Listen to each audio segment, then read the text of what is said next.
بسم اللہ الرحمن الرحیم۔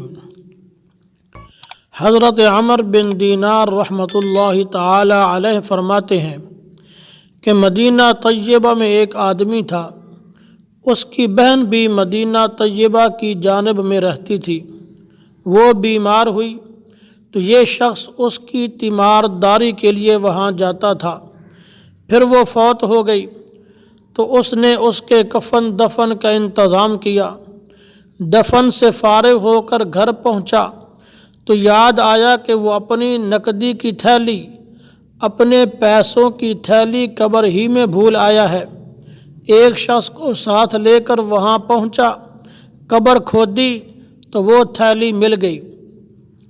یہ شخص اپنے ساتھی سے کہنے لگا، ذرا ادھر ہو، میں لحد میں اپنی بہن کا حال بھی دیکھ لوں۔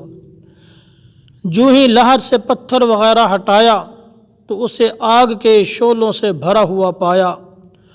فوراً قبر کو بند کر کے اپنی ماں کے پاس پہنچا اور کہنے لگا کہ مجھے بتاؤ کہ میری بہن کون سا عمل کرتی تھی، کیسے اعمال کرتی تھی کہ آج اس کو قبر کے اندر سخت عذاب ہو رہا ہے۔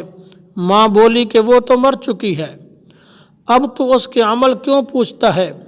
اس نے اصرار کیا تو دل پہ ہاتھ رکھ کر سننا۔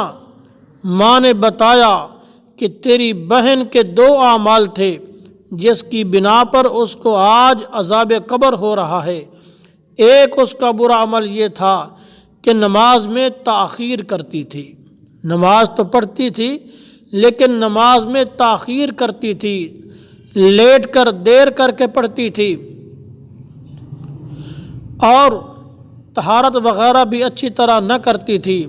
رات کو سوتے وقت، یہ اس کا دوسرا عمل ہے کہ رات کو سوتے وقت ہمسایوں کے دروازوں پہ جا کر کان لگاتی اور ان کی باتیں سن کر چغلیاں کھاتی تھی۔ فرمایا یہی 2 باتیں ہیں جو اس کے عذاب قبر کا سبب بنی ہیں۔ تو لہٰذا جو شخص عذاب قبر سے نجات چاہتا ہے اس سے لازم ہے کہ چغلی سے اور دیگر گناہوں سے پرہیز کرے تاکہ عذاب سے رہائی پائے اور منکر نکیر کے سوالات میں آسانی حاصل ہو۔